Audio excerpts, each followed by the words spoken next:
ಪ್ರೀತಿಯ ಗೆಳೆಯರೇ, ನಾನಿಂದು ಮಾತನಾಡುತ್ತಿರುವ ವಿಷಯ ತುಂಬಾ ಮಹತ್ವಪೂರ್ಣವಾದದ್ದು ಮತ್ತು ಇದು ಶಿಕ್ಷಣಕ್ಕೆ ಸಂಬಂಧಪಟ್ಟದ್ದು.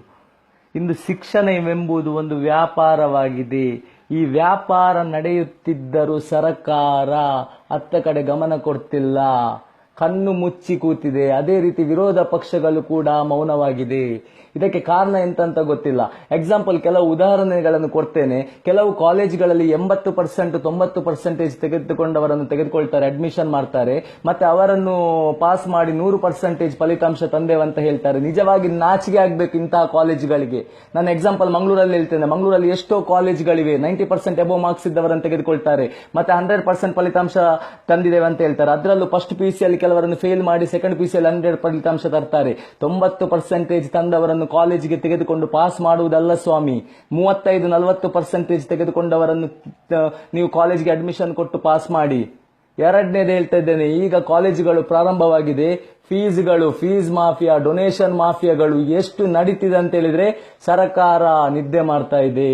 ಫಸ್ಟ್ PUCಗೆ ಸೇರಲು 1 ಲಕ್ಷ, ಹಾಸ್ಟೆಲ್ ಫೀಸ್ ಆ ಫೀಸ್ ಅಂತೇಳಿ 2 ಲಕ್ಷ, ಫಸ್ಟ್ PUC ಓದ್ಲಿಕ್ಕೆ 2 ಲಕ್ಷ ಖರ್ಚು, ಸೆಕೆಂಡ್ PUC ಓದ್ಲಿಕ್ಕೆ 4 ಲಕ್ಷ ತನಕ ಖರ್ಚಾಗ್ತದೆ. ಇಂತಹ ಪರಿಸ್ಥಿತಿಗೆ ಬಂದರೂ ಕೂಡ ಸರ್ಕಾರ ಮೌನ ಇದೆ. ಯಾಕೆ ಸ್ವಾಮಿ ಸರ್ಕಾರ ಮೌನ ಇದೆ?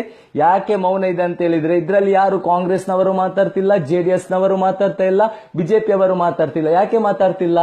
ಕಾರಣ ಇದೆ. ಯಾಕಂತ ಹೇಳಿದ್ರೆ, ಈಗ ಕರ್ನಾಟಕದಲ್ಲಿರುವ ಅರ್ಧಕ್ಕರ್ಧ ಕಾಲೇಜುಗಳು ರಾಜಕೀಯ ವ್ಯಕ್ತಿಗಳಿಗೆ ಸೇರಿದ ಕಾಲೇಜುಗಳಾಗಿವೆ. ಡೊನೇಷನ್ ಮಾಫಿಯಾಗಳು ಇಂತಹ ಕಾಲೇಜುಗಳಲ್ಲಿ ನಡೆಯುತ್ತಿದೆ. ಇವರ ಡೊನೇಷನ್ ಮಾಫಿಯಾವನ್ನು ನೋಡಿ ಉಳಿದ ಕಾಲೇಜಿನವರು ಇದನ್ನು ಸ್ಟಾರ್ಟ್ ಮಾಡಿದ್ದಾರೆ. ಅಲ್ಲದೆ ಇಲೆಕ್ಷನ್ ಟೈಮ್ ಅಲ್ಲಿ ಈ ಕಾಲೇಜುಗಳು ಇವರಿಗೆ ದುಡ್ಡು ಕೊಡ್ತದೆ, ಅಥವಾ ಒಂದೊಂದು ಸೀಟ್ ನಲ್ಲಿ ಇಷ್ಟಿಷ್ಟು ರಿಸರ್ವ್ ಅಂತ ಇಂಥವರಿಗೆ ಇರ್ತಾರೆ, ಮಿನಿಸ್ಟರ್ನವರಿಗೆ. ಅದಕ್ಕೋಸ್ಕರ ಈ ರೀತಿ ಮಾಡ್ತಾ ಇದ್ದಾರೆ.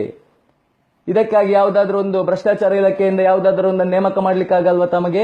ಪಾಪದೊಬ್ಬ ಬಡವನ ಮೇಲೆ ದಾಳಿ ಮಾಡ್ಲಿಕ್ಕೆ ಎಂತೆಲ್ಲ ಮಾಡಬೇಕು ಅದನ್ನೆಲ್ಲ ರೆಡಿ ಮಾಡ್ತೀರಾ. ನಾರ್ಮಲ್ ಸರ್ಕಾರಿ ಆಫೀಸರ್ ಮೇಲೆ ಲೋಕಾಯುಕ್ತವನ್ನು ಕಳಿಸ್ತೀರಾ. ಇಂತಹ ಪ್ರೈವೇಟ್ ಕಾಲೇಜುಗಳ ಮೇಲೆ ಯಾಕೆ ಸ್ವಾಮಿ ಯಾರನ್ನು ನೇಮಕ ಮಾಡ್ತಾ ಇಲ್ಲ? ಶಿಕ್ಷಣ ಎಂಬುದೆಂತ ಬಿಸ್ನೆಸ್? ಶಾರದೆ ಅಥವಾ ಸರಸ್ವತಿಯನ್ನೆಂತ ಹಣಕ್ಕೆ ಮಾಡ್ತಾ ಇದ್ದೀರಾ ತಾವು? ಯಾಕೆ ಕಾಣ್ತಾ ಇಲ್ಲ? ಮಂಗಳೂರಲ್ಲಿ ನಾನು ಪರ್ಟಿಕ್ಯುಲರ್ ಆಗಿ ಮಂಗಳೂರು ಹೇಳ್ತೇನೆ, ನಾನು ನೋಡಿದ ಪ್ರಕಾರ. ಉಳಿದ ಕಡೆ ಏನಾಗ್ತಿದೆ ಅಂತ ಗೊತ್ತಿಲ್ಲ. ಮಂಗಳೂರಲ್ಲಿ ನಾನು ಹೇಳ್ತೇನೆ, ಮಂಗಳೂರಲ್ಲಿ ಎಷ್ಟು MLAಗಳಿದ್ದೀರಿ ಸ್ವಾಮಿ ಕಾಂಗ್ರೆಸ್ ಸರ್ಕಾರದ್ದು? ಏನ್ ಮಾಡ್ತಿದ್ದೀರಾ ತಾವೆಲ್ಲ? ಇಲ್ಲಿ ಎಷ್ಟು ಕಾಲೇಜ್ಗಳಲ್ಲಿ ಬಿಸ್ನೆಸ್ ನಡೀತಿದೆ? ಶಿಕ್ಷಣ ಎಂಬುದು ಬಿಸ್ನೆಸ್ ಆಗಿದೆ. ಏನ್ ಮಾಡ್ತಿದ್ದೀರಾ? ಎಷ್ಟೋ ಲಕ್ಷ ಫೀಸ್ ಅನ್ನು ತೆಗೆದುಕೊಳ್ತಿದ್ದಾರೆ. ಇದನ್ನು ಕೇಳುವವರಿಲ್ಲ. ಏನ್ ಮಾಡ್ತಿದ್ದೀರಾ ಕೇಳ್ತಿರುವುದು. ಪ್ರಸಿದ್ಧ ಮಿನಿಸ್ಟರ್ಗಳಿದ್ದೀರಾ, ಶಾಸಕರಿದ್ದೀರಾ, ಏನ್ ಮಾಡ್ತಿದ್ದೀರಾ ತಾವೆಲ್ಲ? ಆಯ್ತು, ಕಾಂಗ್ರೆಸ್ ಬಿಡಿ, ಬಿಜೆಪಿ ಅಂತ ತೆಗೆದುಕೊಳ್ಳುವ. ಮೋದಿ ಭ್ರಷ್ಟಾಚಾರವನ್ನು ನಿಲ್ಲಿಸಲು ಹೋದ ಮೋದಿ ಅವರಿದ್ದಾರೆ. ಇಲ್ಲಿ ಬಿಜೆಪಿಗೆ ಸಂಬಂಧಪಟ್ಟ MP ಇದ್ದೀರಾ. ತಾವೇನ್ ಮಾಡ್ತಿದ್ದೀರಾ? JDSಗೆ ಸಂಬಂಧಪಟ್ಟ ಹಲವಾರು ಜಿಲ್ಲಾ ಪಕ್ಷದ ಕಾರ್ಯಕರ್ತರಿದ್ದಾರೆ. ತಾವೇನ್ ಮಾಡ್ತಿದ್ದೀರಾ? ಇದರ ಬಗ್ಗೆ ಗಮನ ಕೊಟ್ಟಿದ್ದೀರಾ? ತಮಗೆ ತಮ್ಮ ಅಧಿಕಾರದ ಇದಕ್ಕೋಸ್ಕರ ಬಿಜೆಪಿ ಅವರು ಕಾಂಗ್ರೆಸ್ನವರನ್ನು ಬೈಲಿಕ್ಕಾಗ್ತದೆ, ಕಾಂಗ್ರೆಸ್ನವರು ಬಿಜೆಪಿ ಅವರನ್ನು ಬೈಲಿಕ್ಕಾಗ್ತದೆ, ಮಧ್ಯದಲ್ಲಿ JDSನವರು ಮಾತಾಡ್ಲಿಕ್ಕಾಗ್ತದೆ. ಆದರೆ ಇಂತಹ ವಿಷಯಗಳು ಬಂದಾಗ ಯಾಕೆ ತಾವು ಮೌನವಿದ್ದೀರಾ? ಈಗ ನಡೆಯುತ್ತಿರುವುದು ಕಾಂಗ್ರೆಸ್ ಸರ್ಕಾರ, ಬಿಜೆಪಿ ಅವರು ಯಾಕೆ ಮೌನ ಇದ್ದೀರಾ? ವಿರೋಧಿಸ್ಲಿಕ್ಕೆ ಆಗಲ್ವಾ? ಈ ವಿಷಯದಲ್ಲಿ ತಮಗೆ ದಮ್ಮಿಲ್ವಾ ಕೇಳೋಕೆ? PUCಗೆ ಇಷ್ಟಿಷ್ಟು ಹಣ ತೆಗೆದುಕೊಳ್ತಿದ್ದೀರಾ, ರೈಡ್ ಮಾಡಿ ಅಂತ ಹೇಳಲಿಕ್ಕೆ ಆಗಲ್ವಾ? ಯಾಕಾಗಲ್ಲ ಅಂತ ಹೇಳಿದ್ರೆ, ತಮ್ಮಲ್ಲೂ ಕಾಲೇಜ್ ಇದೆ, ತಮ್ಮ ಬಿಜೆಪಿ ಪಾರ್ಟಿಯಲ್ಲಿ ಇರುವವರಲ್ಲೂ ಹಲವಾರು ಕಾಲೇಜುಗಳಿವೆ. ಲಕ್ಷ ಹಣ ಹೊಡಿತಾ ಇದ್ದೀರಾ. ತಾವೆಲ್ಲಿ ಹೇಳಲಿಕ್ಕಾಗ್ತದೆ?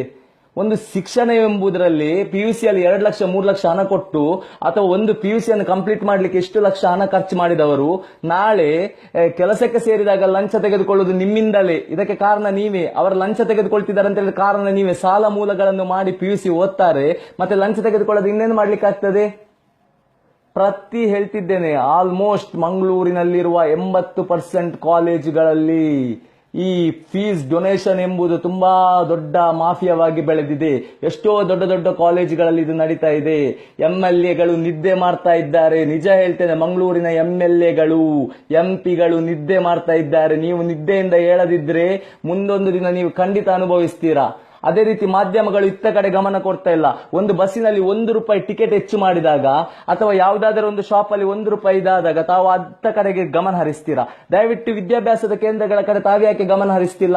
ಇದನ್ನೆಲ್ಲ ನೋಡಿದ್ರೆ ಈ ವಿದ್ಯಾಸಂಸ್ಥೆಗಳು, ಮಂಗಳೂರಿನಲ್ಲಿರುವ ವಿದ್ಯಾಸಂಸ್ಥೆಗಳು ಒಂದು ಯಾರಿಗೆ, ಈ ಮಿನಿಸ್ಟರ್ನವರಿಗಾಗ್ಲಿ, MP ಗಳಿಗಾಗ್ಲಿ, MLAಗಾಗ್ಲಿ ಹಣ ಸುರಿತಾ ಇದೆ ಅಂತ ಅರ್ಥ, ಬೇರೇನು ಅಲ್ಲ. ಸರಸ್ವತಿ ಶಾರದೆ ಎಂದು ವ್ಯಾಪಾರವಾಗಿ ನಡೀತಾ ಇದೆ ಅಂತ ಹೇಳಿದ್ರೆ, ವಿದ್ಯಾಭ್ಯಾಸ ಕೇಂದ್ರಗಳು ವ್ಯಾಪಾರವಾಗಿದೆ ಅಂತ ಹೇಳಿದ್ರೆ, ಮಿನಿಸ್ಟರ್ನವರಿಗೆ ಹಣ ಹೋಗ್ತಾ ಇದೆ. ತಾವು ಆ ಹಣವನ್ನು ತಿಂತಾ ಇದ್ದೀರಾ. ಅದೇ ಕಾರಣ ಇಲ್ಲಿ ಫೀಸ್ಗಳು ಏರ್ತಾ ಇದೆ. ಫೀಸ್ಗಳು ಏರ್ತಾ ಇದೆ. ಸರ್ಕಾರಿ ಶಾಲೆಯನ್ನು ಹೇಳುವವರಿಲ್ಲ, ಕೇಳುವವರಿಲ್ಲ, ಆ ರೀತಿಯಾಗಿದೆ.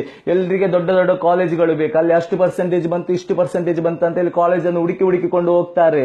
ಆದ್ರೆ ದುಡ್ಡಿಲ್ಲ, ಸಾಲ ಮೂಲ ಮಾಡಿ ಆದ್ರೂ ಹೋಗ್ತಾರೆ ಸ್ವಾಮಿ. ಬಡವರೇನ್ ಮಾಡೋದು? ರಾಜಕಾರಣಿಗಳು ಇರುವುದು ನಮ್ಮ ಸೇವೆ ಮಾಡ್ಲಿಕ್ಕೆ, ಜನಗಳ ಸೇವೆ ಮಾಡ್ಲಿಕ್ಕೆ. ಬಿಜೆಪಿ ಆಗ್ಲಿ, ಕಾಂಗ್ರೆಸ್ ಆಗ್ಲಿ, ಜೆಡಿಎಸ್ ಆಗ್ಲಿ, ನಾಲಾಯಕ ಕೆಲಸ ಮಾಡಬೇಡಿ. ತಾವು ಜನಗಳಿಗೆ ಯೋಗ್ಯವಾಗುವಂತಹ ಕೆಲಸಗಳನ್ನು ಮಾಡಿ. ಫೀಸ್ಗಳು ಇಷ್ಟು ಹಾಕ್ತಿದೆಲ್ಲ ಯಾಕಂತ ಕೇಳಿ.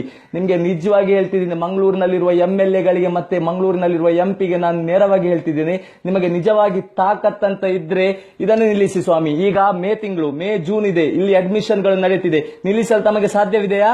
ನಿಜವಾಗಿ ಹೇಳ್ತಿದ್ದೀನಿ, ಒಬ್ಬ ಗಂಡಸು ನಿಜವಾಗಿ ತಾಕತ್ತಿರುವಂತಹ MLA ಇದ್ರೆ, MP ಇದ್ರೆ, ಹಲವಾರು ಕಾಲೇಜ್ಗಳಲ್ಲಿ ಡೊನೇಷನ್ ಮಾಫಿಯಾಗಳು ನಡೆಯುತ್ತಿದೆ, ಲಿಮಿಟ್ಗಿಂತ ಹೆಚ್ಚು ಹಣವನ್ನು ತೆಗೆದುಕೊಳ್ತಿದ್ದಾರೆ, ನಿಲ್ಲಿಸಿ. ಇಲ್ದಿದ್ರೆ ನಾನು ನೇರವಾಗಿ ಹೇಳ್ತಿದ್ದೀನಿ, ಮಂಗಳೂರಲ್ಲಿ ನಡೆಯುತ್ತಿರುವ ಡೊನೇಷನ್ಗಳು, ಭ್ರಷ್ಟಾಚಾರಗಳು, ಇದಕ್ಕೆ MLA MP ನೇರ ಹೊಣೆ. ಕಾಲೇಜಲ್ಲಿ ನಡೆಯುತ್ತಿರುವ ಈ ಬಿಸ್ನೆಸ್, ಶಿಕ್ಷಣ ಬಿಸ್ನೆಸ್ಗೆ MP MLA ಹೊಣೆ. ನರೇಂದ್ರ ಮೋದಿ ಅವರೇ ತಾವು ಕೂಡ ಇತ್ತ ಕಡೆ ಗಮನ ಕೊಡಬೇಕು. ಸಿದ್ದರಾಮಯ್ಯನವರೇ ತಾವು ಕೂಡ ಇತ್ತ ಗಮನ ಕೊಡಬೇಕು.